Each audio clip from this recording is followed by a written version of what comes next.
Good. All right. Hi, everyone. I'm excited to be here today and hopefully be able to learn from you guys as well. My name is Shanlee Davis. I'm a pediatric endocrinologist at Children's Hospital Colorado.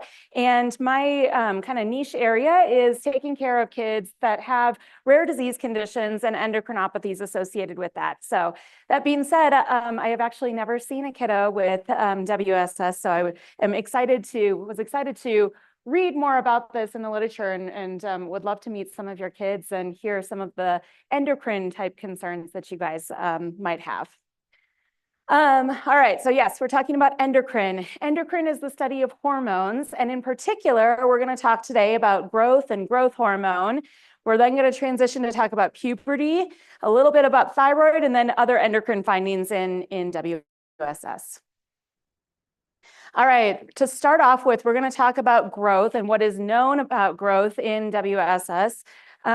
We can see both prenatal, so before they're born and then end up being born smaller than average, as well as postnatal growth faltering. So postnatal growth faltering ends up in short stature, being shorter than peers when you look on a growth curve.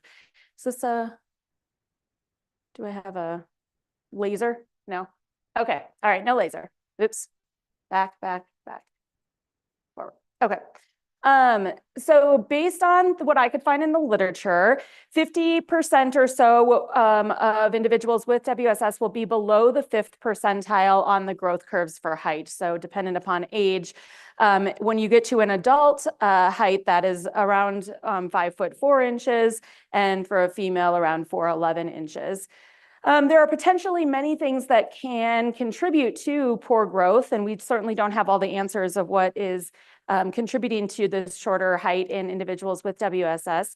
But early feeding and poor nutrition could certainly be contributing if that is present. So supporting feeding difficulties and malnutrition early would certainly be recommended. And then if they are having short stature past the age of 2, particularly if it's less than the 2.5th percentile, or their growth velocity is less than 4 to 5 centimeters per year, I would recommend seeing an endocrinologist and evaluating whether or not we should do something about this short stature.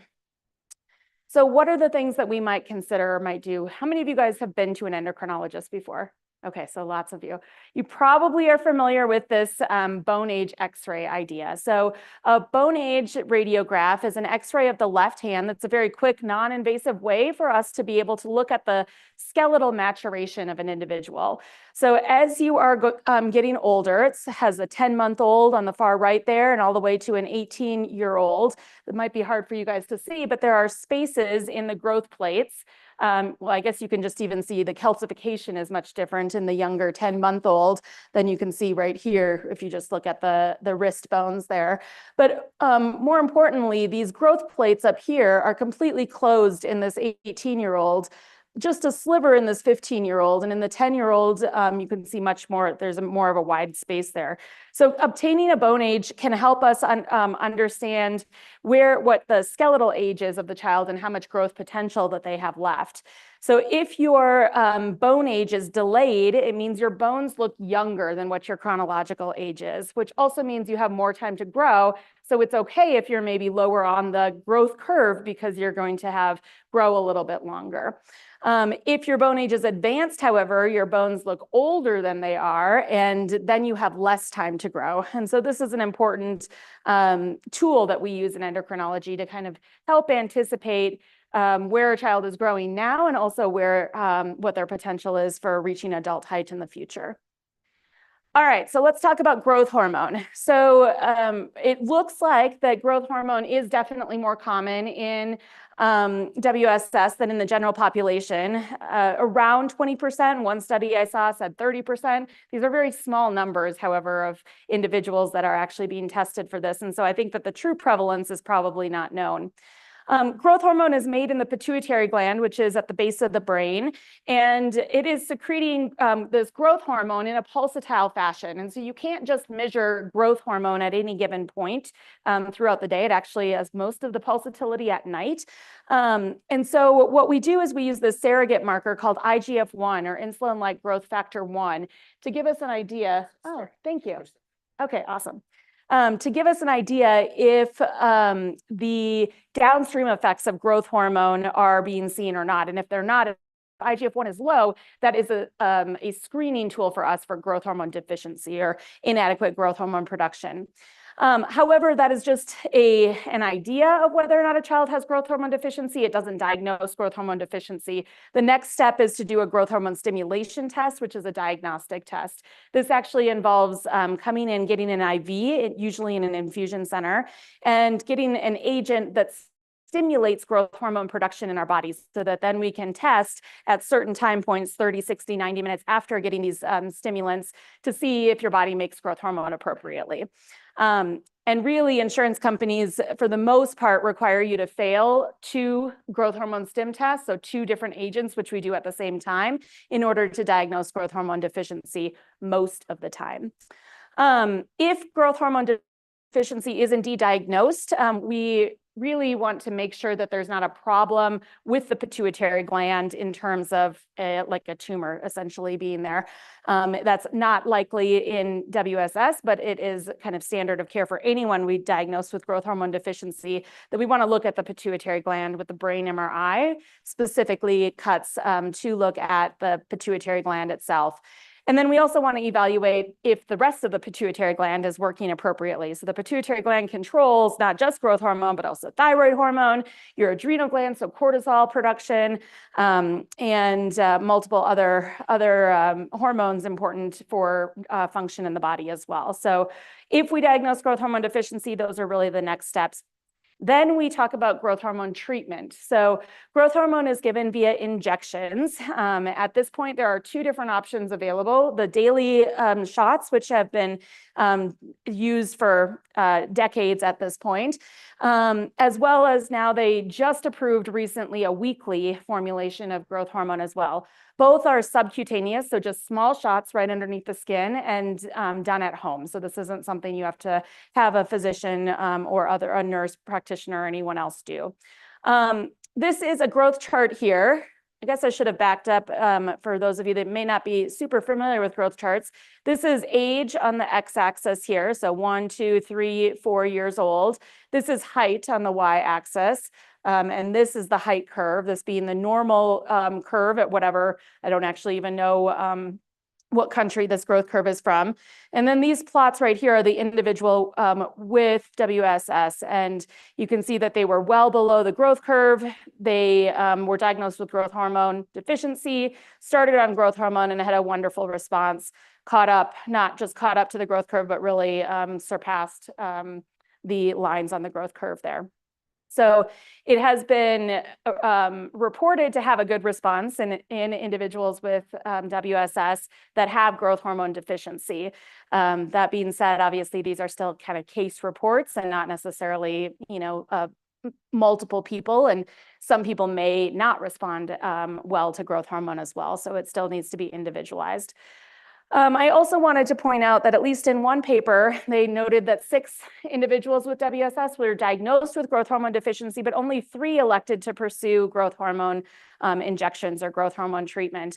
And really, for the most part, the reason to treat is height. And so if height is not a priority, and certainly, thinking about all of the things that you may have to do on a daily basis and deal with from other medical and or behavioral and learning differences, height might not be a priority to do daily shots, and that is totally okay.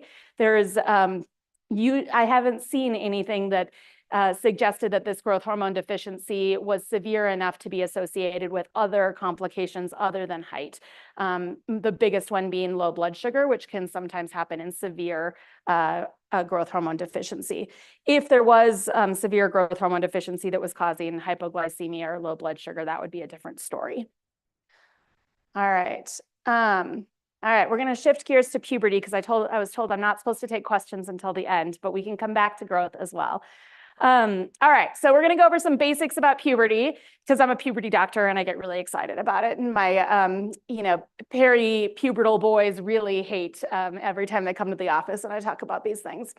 All right, so the first sign of puberty in males is really testicular enlargement. This is the pituitary gland sending out signals to the testes to tell them to turn on and to start working and to start doing their job, so they grow bigger.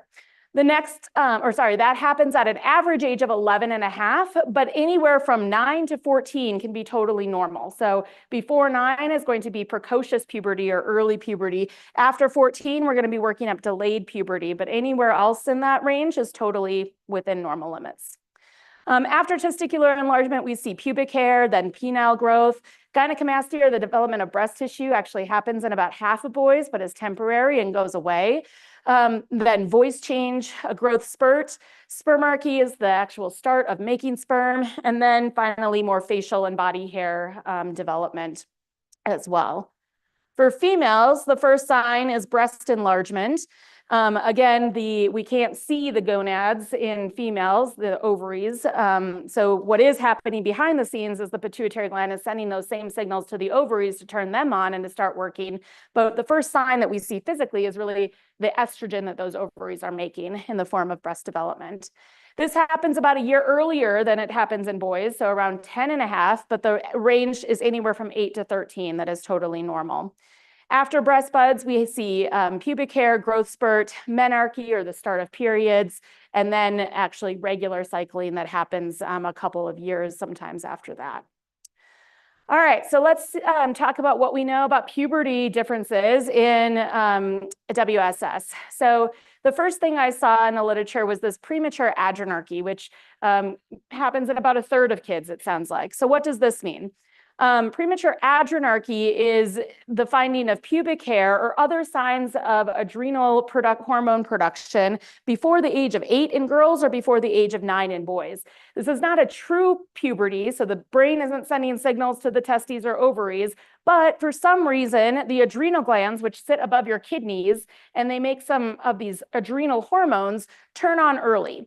We don't exactly know why this happens, and this is something that is I think one of the big mysteries in our field in endocrinology is how, what turns these adrenal glands on to start producing these androgens that create this pubic hair, axillary hair, underarm hair, acne, body odor. All of those things can be signs of adrenarche.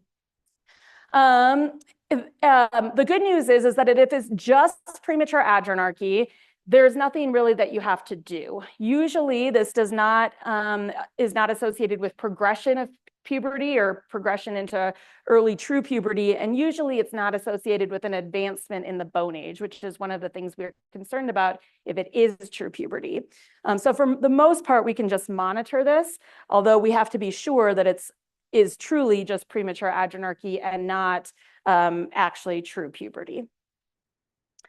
All right, so what does true puberty look like? So central precocious puberty. So this is when girls have breast development before age 8 and boys have testicular enlargement before age 9. And again, this is when the signals from the brain are actually turned on and sending them to either the testes or the ovary to start producing these sex steroids. The evaluation for evaluating precocious puberty, obviously you need an examination, a bone age, as we talked about before, and then labs to measure some of these hormones and understand what's going on. We also will sometimes do something called a GnRH stim test or a Lupron stim test. This is where we give essentially we're giving a medicine that mimics LH to see if the ovaries or the testes have already been seeing this, they'll respond really robustly. If they haven't been seeing this before, then they won't respond as robustly. And so we can identify actually diagnose precocious puberty more accurately. Similarly to the growth hormone deficiency, if true precocious puberty is diagnosed, we want to do a brain MRI to see if the pituitary gland has any abnormalities that we need to be worried about.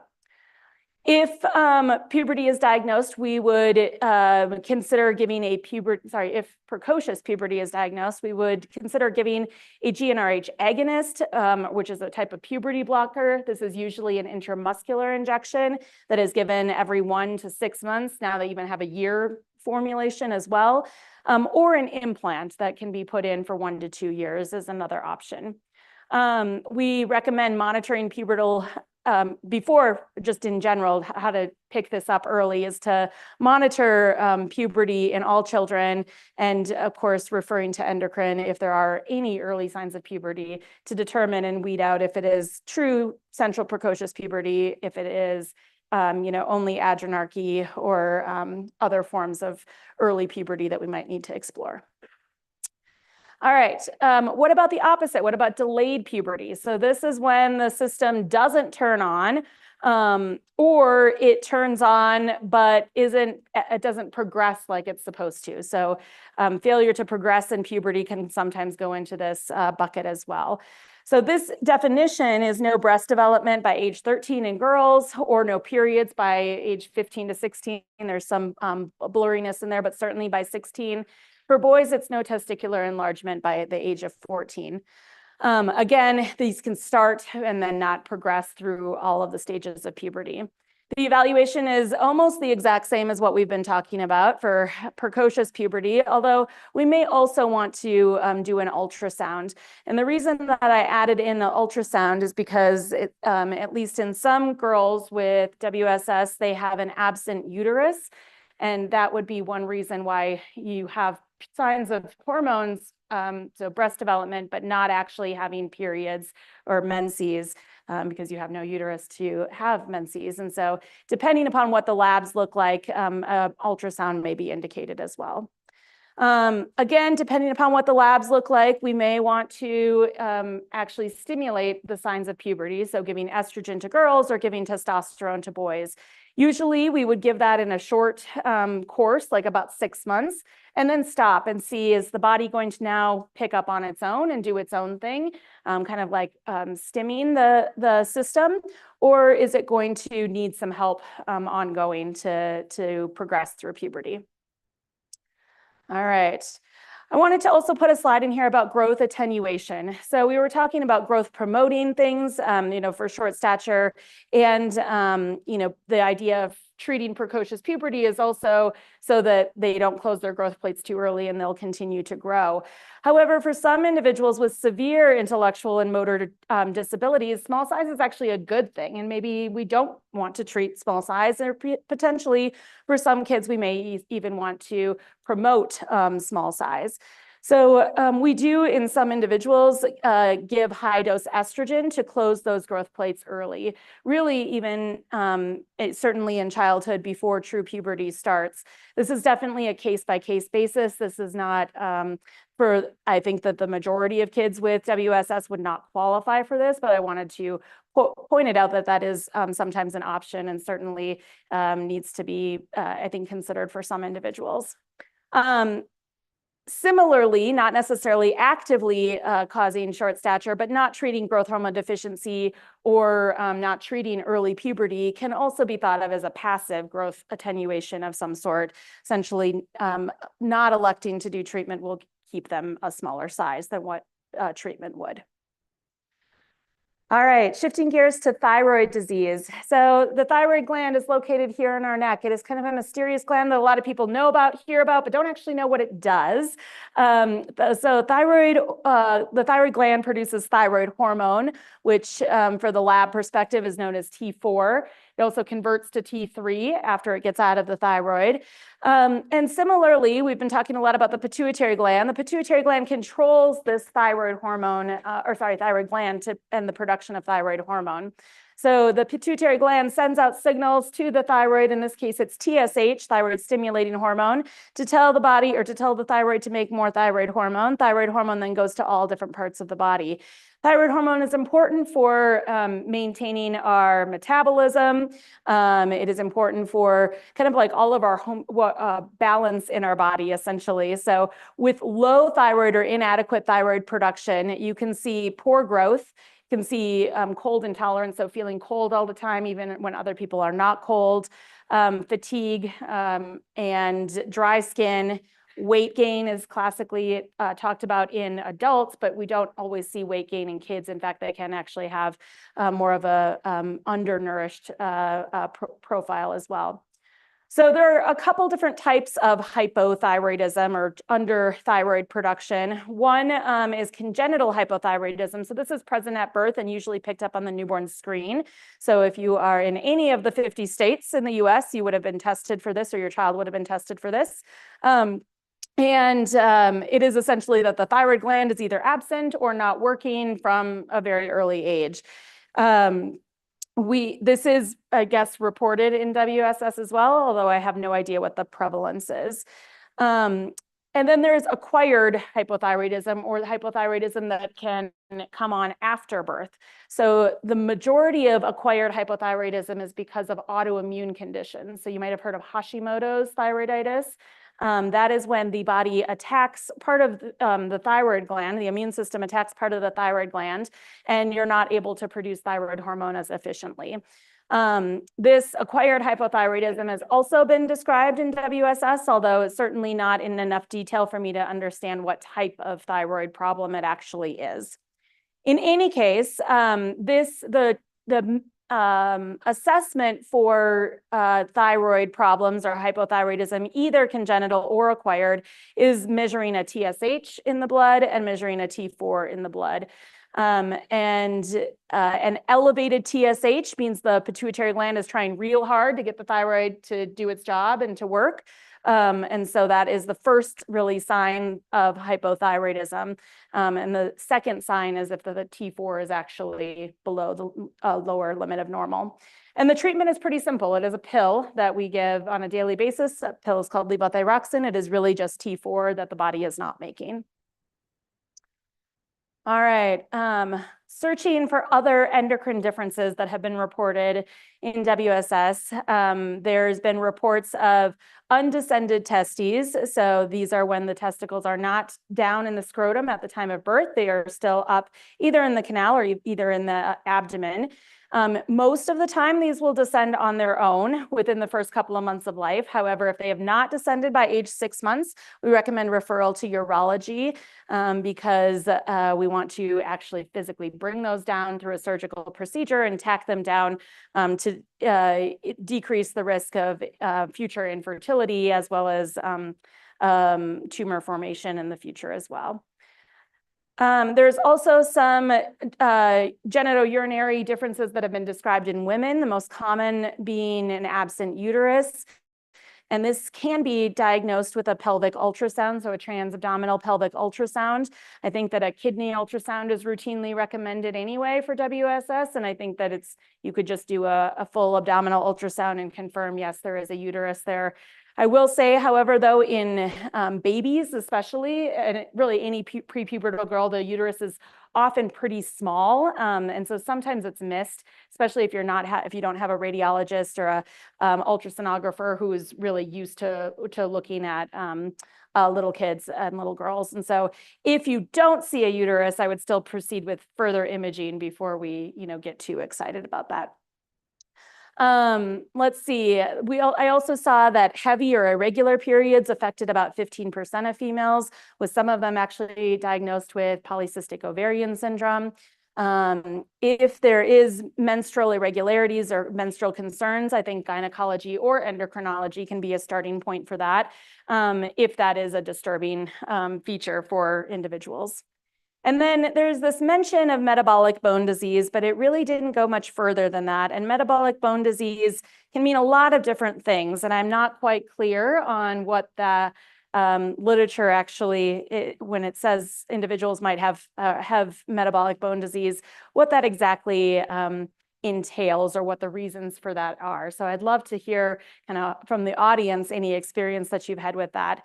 In any case, vitamin D deficiency is just really common in the general population, especially in kids that might have picky diets or not be outside a lot. And so checking a vitamin D level is certainly something that's easy to do, and making sure that we have all the right ingredients to build strong bones and are not causing secondary problems.